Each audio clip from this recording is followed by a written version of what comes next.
superior to Dallas over the course of the NBA Finals? Their depth of playmakers, the depth of shooting components. They did something very hard to do, Scott. They took a team that was really good a year ago, and they took their best two defensive players off of that team.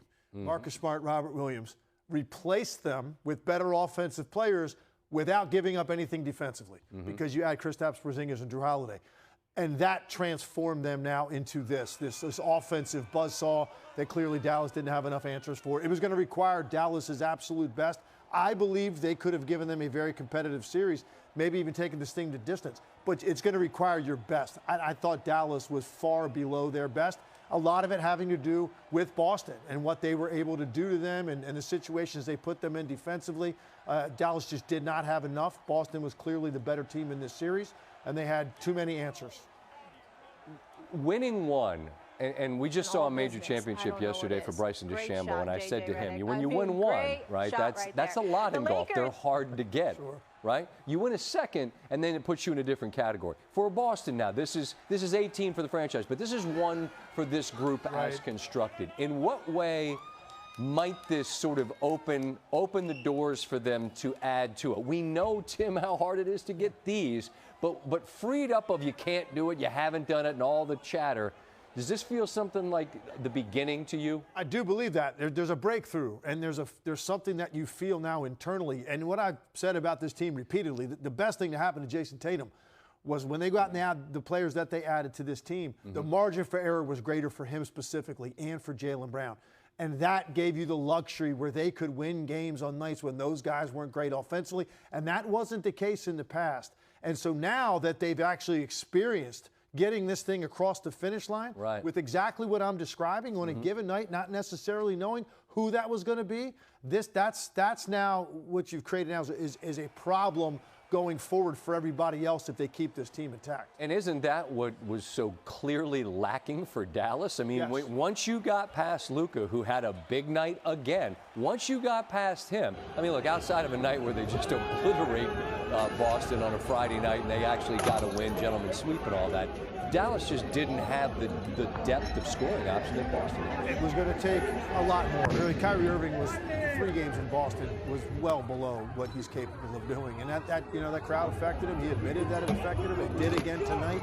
I mean, Luka was going to need Kyrie Irving to be special in the series. He was far from that, and he was all playoffs long. Until, and I think, and again, we got runway to talk about this. It's interesting. I want to get more into that, Kyrie, because I admire the fact that he spoke so openly about being able to unpack the stuff from his Boston years. But you still got to go back there, right? And you still got to see it, and you got to feel it. And maybe there was more to feel than perhaps even he anticipated. We'll have time to discuss that. Tim Legler. And for more, let's break it down. Welcome in former NBA Coach of the Year Avery Johnson and CBS Sports basketball analyst Chris Walker. Avery, the Celtics got it done. How'd they get it done in Game 5 to clinch the title?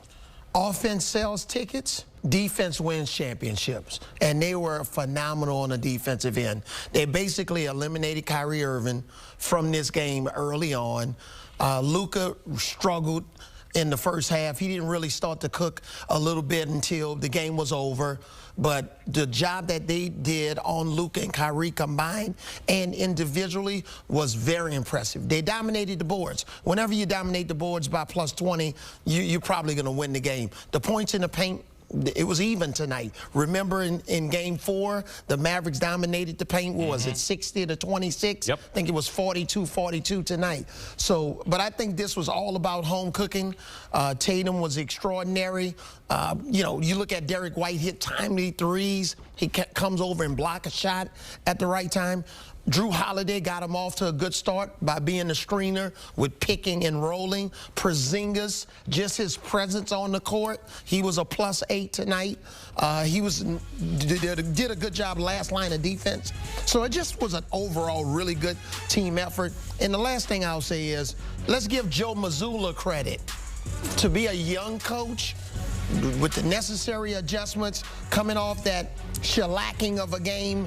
We didn't recognize the Boston Celtics in Game 4 at Dallas, but overall team effort, congratulations to the Boston Celtics. Yeah, no question about it. And, Coach, you said it all for me. And then it really comes down to the ending part of Joe Mazzulla. You know, I was 30, he was 35? I was 35 once. I don't think I could be coaching the Boston Celtics and winning a championship, no matter how good anybody thinks they are as a coach. It is very difficult to manage what he's done. And let's also give Brad Stevens credit, stepping aside, picking Joe Mazzulla along with Danny Ainge, and then bringing in Porzingis. And as Jayson Tatum says, I don't know how they let us get him, because he has been an absolute winner in Boston and now in Milwaukee and now in Boston. Yeah. And for me, they did a tremendous job. They won the NBA championship. They were the best team, 80-21. I think you mentioned, yep. Keem. And here's the thing: people got to understand, they're changing. I don't want to say they're changing the way the game is played, but they won a championship with shooting threes.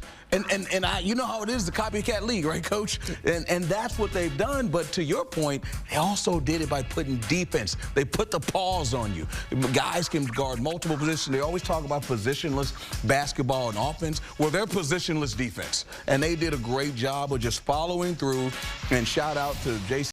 Is going to get that big contract. Also, shout out to Jaylen Brown, who answered on getting that big contract. And then at the end of the day, the unsung hero, we can talk about Drew Holiday, but Derek White as well. Just a really, really great team effort. And Al Horford stepping aside and filling in for Porzingis. And they just did a great job from soup to nuts this season. And it's not easy to win. And, Coach, you know better than me for what the Celtics did to follow through, to be the favorite, to get it done with a young coach, with all these answers, with Derek White. I mean, is it Jayson Tatum's team? Is it Jaylen Brown's team? They got through all that, and they got it done. Well, the roster construction was incredible. I mean, we look at that, and we talk about Brad Stevens, Danny Ainge did. They make a deal to get Drew Holiday, his second title in 4 seasons, a veteran presence to sort of lead these guys, as well as Al Horford, who's 38 years old.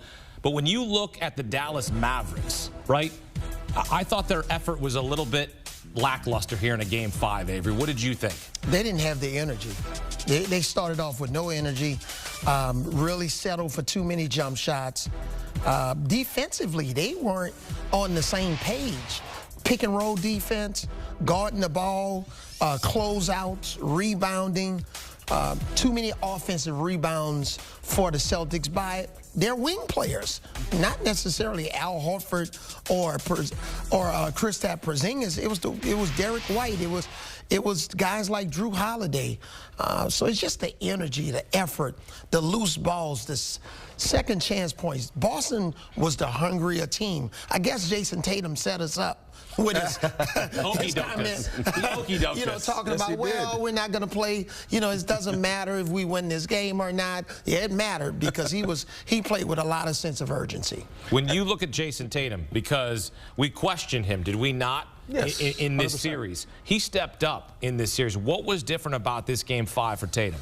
I think he was just more aggressive, and there was times where we were sitting there in the bullpen. I'm like, want to throw my drink at the screen, going like, "Come on, Tatum, let's go." What are you doing? Right. And then Coach Avery on the other side, like, "Yeah, keep doing it, Tatum." Right. But no, but at the end of the day, you know, we both say he's a great player, and I don't know who's going to win the MVP. I think he probably will win it. Obviously, Jaylen Brown had a great season, a great finals as well. But for me, for Tatum to follow through. Right, they were there a couple years ago, and here he's following through. He's a young player, and he's, again, his future is super bright. A lot of people can talk about, you know, Ant-Man and Edwards, but at the end of the day, Jayson Tatum's young too, and he's just got his first ring. And I know he admires Kobe and the things that Kobe did. Rest in peace. A little bit different player than Kobe. He's got to get a little bit different edge. But I will say this: he's got a ring now, and he don't play with Shaq either. No. So I mean, this kid's pretty good, and playing with a great organization, getting him number 18. Avery, what does this mean for Jayson Tatum? Because here's a guy who has been questioned as a top 5 talent in the NBA. He was not the biggest star in this series, you know, deferring to Luka Doncic. When you look at what this does for his career, now he's in line for a big contract after Jaylen Brown got his. What does this moment for him mean? Well, it's elite status because he was an excellent player. Now he's moved to the elite, and that's, you move from star to superstar. He's on that level now. That responsibility is going to bring more on his shoulders in terms of, you know, the expectations moving forward. But with Tatum and Brown, this team is set up for the next 3 to 5 years to compete for championships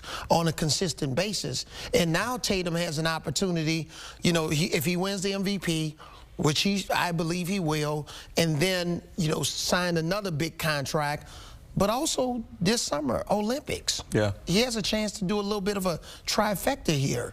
And you look at Drew Holiday a couple of years ago. Remember, he won a championship, and the next day he and Devin Booker were on a flight to go play in the Olympics. Devin Booker wasn't happy, but Drew Holiday was happy. And so I just think Tatum, it just really takes him to that elite status. You know who did that in 2016?